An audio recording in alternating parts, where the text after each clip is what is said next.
Capítulo 16. Chegou também a Derbe e a Listra. Havia ali um discípulo chamado Timóteo, filho de uma judia crente, mas de pai grego.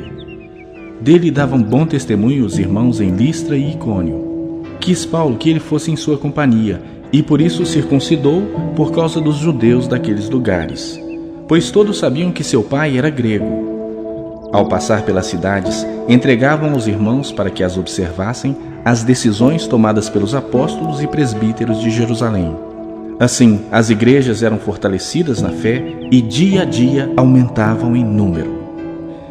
E, percorrendo a região frígio-gálata, tendo sido impedidos pelo Espírito Santo de pregar a palavra na Ásia, defrontando Mísia, tentavam ir para Bitínia, mas o Espírito de Jesus não o permitiu. E, tendo contornado Mísia, desceram a Troade. À noite sobreveio a Paulo uma visão, na qual um varão macedônio estava em pé e lhe rogava, dizendo: "Passa a Macedônia e ajuda-nos." Assim que teve a visão, imediatamente procuramos partir para aquele destino, concluindo que Deus nos havia chamado para lhes anunciar o Evangelho.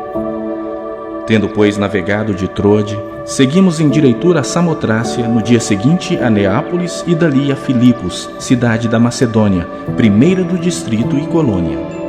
Nessa cidade permanecemos alguns dias. No sábado, saímos da cidade para junto do rio, onde nos pareceu haver um lugar de oração, e, assentando-nos, falamos às mulheres que para ali tinham concorrido.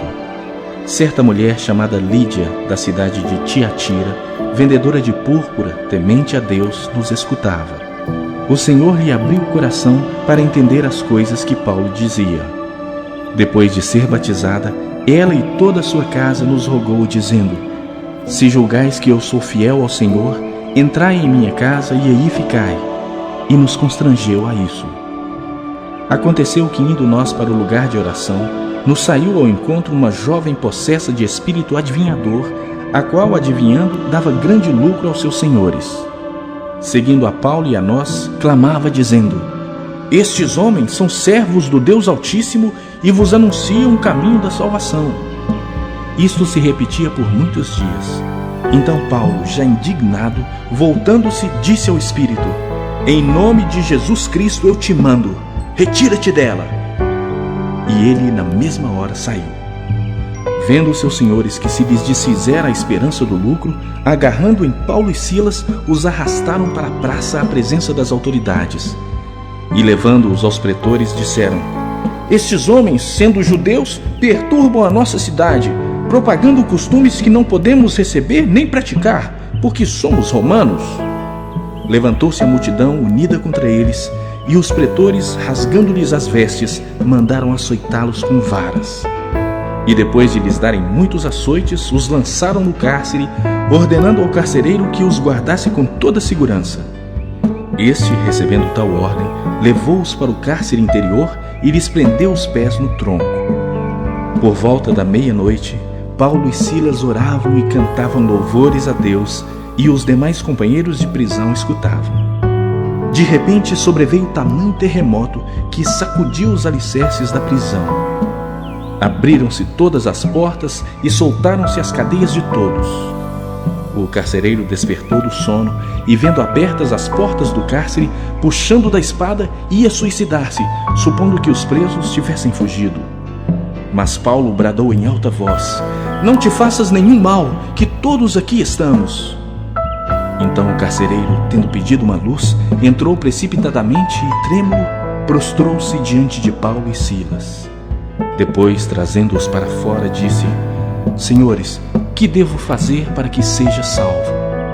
Responderam-lhe: "Creia no Senhor Jesus e serás salvo, tu e tua casa."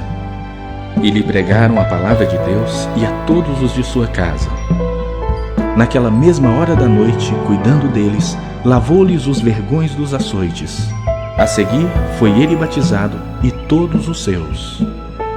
Então, levando-os para sua própria casa, lhes pôs à mesa, e com todos os seus manifestava grande alegria por terem crido em Deus.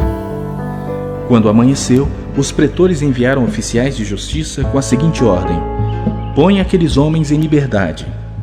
Então o carcereiro comunicou a Paulo estas palavras: os pretores ordenaram que fossem expostos em liberdade. Agora, pois, saí e ide em paz.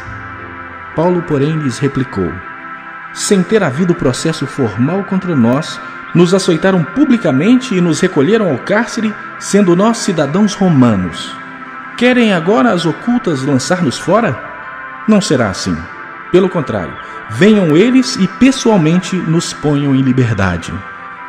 Os oficiais de justiça comunicaram isso aos pretores, e estes ficaram possuídos de temor quando souberam que se tratava de cidadãos romanos.